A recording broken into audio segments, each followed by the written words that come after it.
alamatun nifaq, tentang tanda-tanda kemunafikan. Tanda-tanda kemunafikan. Hadis yang ketujuh dan hadis yang kedelapan. Hadis yang ketujuh, an Abi Hurairah radhiyallahu anhu, dari sahabat Abu Hurairah radhiyallahu anhu. Qala, beliau berkata, qala Rasulullah sallallahu alaihi wasallam, Rasulullah sallallahu bersabda, ayatul munafiqi thalathun. Tanda-tanda orang munafik ada 3. Idza haddatsa kadzaba, kalau dia berbicara dia dusta.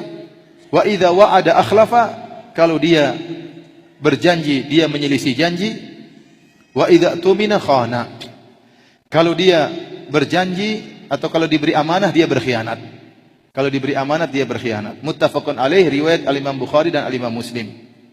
Walahuma, dalam riwayat yang lain dari hadis Abdullah bin Amr bin As radhiyallahu anhuma, kalau tadi dari hadis Abu Hurairah, ini hadis yang lain dari sahabat yang lain juga diriwayatkan oleh Imam Bukhari dan Imam Muslim, hadis yang ke-8. Ada tambahan, wa idza khasama fajara. Kalau dia bermusuhan atau dia lagi bermusuhan dengan sahabatnya, suatu saudaranya, maka dia berbuat fajir. Baik para hadirin dan hadirat yang dirahmati Allah Subhanahu wa taala.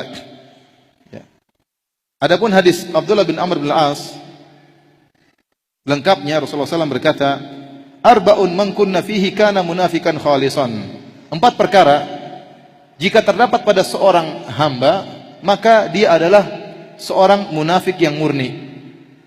Wa man kanat fihi khoslatun minhunna, barang siapa yang memiliki sebagian daripada 4 perangai tersebut, kanat fihi khoslatun minan nifaq, maka pada dirinya ada sebagian perangai kemunafikan. Hatta yada'ah, sampai dia tinggalkan perangai-perangai tersebut. Apa 4 perangai tersebut? Idza tumina khana, kalau diberi amanah dia berkhianat. Wa idza haddatsa kadzaba, kalau dia berbicara dia berdusta. Wa idza ahada qadar, kalau dia berjanji maka dia berbuat curang. Wa idza khasam fajar, kalau dia bermusuhan maka dia berbuat fajir. Tapi para hadirin Allah Subhanahu wa taala, kemunafikan maksudnya adalah yang zahir menyelisihi batin. Yang zahir menyelisihi apa? Batin. Dan nifaq ada 2. Ada nifaq i'tiqadi, ada nifaq amali. Nifaq i'tiqadi, kemunafikan keyakinan, itu adalah kekufuran. Sebagaimana Abdullah bin Ubay bin Salul, yang mereka zahirnya KTP-nya Islam, namun mereka benci kepada Islam. Subhanallah. Saya terkadang memikirkan bagaimana hidayah benar-benar di tangan Allah Subhanahu wa taala. Antum bayangkan orang-orang munafik. Mereka itu tinggal bersama Nabi. Mereka juga salat.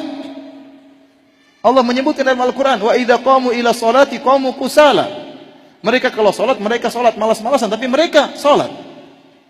Yura'unan nas, mereka berbuat riya. Wa la yadhkuruna Allah illa qalila. Mereka juga zikir kepada Allah namun cuma sedikit.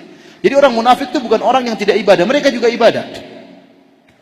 Oleh karenanya orang munafik di zaman Nabi juga salat jamaah. Makanya Rasulullah SAW mengatakan, asqalus salawat alal munafiqin. Salat yang paling berat bagi orang munafik adalah orang salat apa? Salat subuh dan salat apa?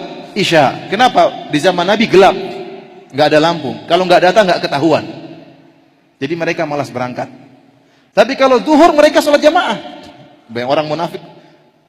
Orang sekarang yang tidak munafik tidak berjamaah. Dulu orang munafik mereka salat berjamaah, namun riya tentunya. Mereka salat zuhur, salat berjamaah. Mereka salat asar, mereka salat berjamaah. Maghrib masih remang-remang mereka datang karena kelihatan. Waktunya isya udah lenyap. Kenapa nggak datang, nggak ketahuan? Jadi mereka sholat. Yang menakjubkan juga mereka bukan cuma sholat, mereka dengar ceramah Nabi, mereka lihat mukjizat Nabi. Mereka lihat atau tidak? Mereka lihat. Terkadang mereka ikut jihad bersama Nabi SAW. Mereka dengar wejangan-wejangan Rasulullah SAW. Mereka orang Arab, ngerti bahasa Arab, ngerti isi Al-Quran.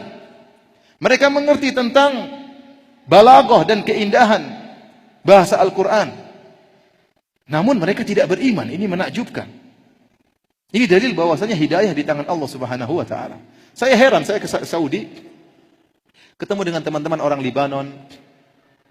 Kata mereka di Libanon banyak Kristen. Loh, kok bisa Kristen? Kan ngerti bahasa Arab. Kan bisa baca Al-Qur'an. Kita bilang iya bisa, tapi hidayah di tangan siapa? Allah Subhanahu wa taala. Orang munafik yang dengar ceramah Nabi saja tidak masuk Islam. Mereka masuk Islam karena ketakutan saja, sehingga zahir mereka Islam, KTP-nya Islam, batinnya kufur. Mereka tidak suka dengan syarat. Ini namanya nifaq i'tiqadi, nifaq yang derajatnya kufur.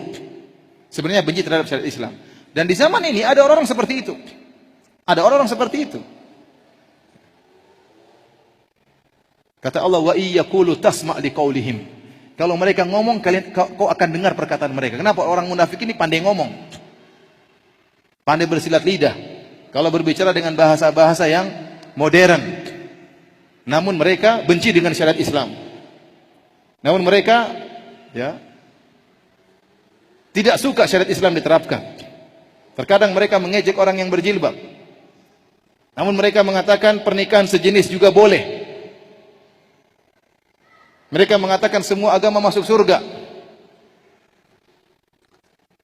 Ini orang-orang yang KTP-nya Islam benci dengan syariat Islam, tidak mau diterapkan syariat Islam. Mereka ini orang-orang munafik zaman sekarang.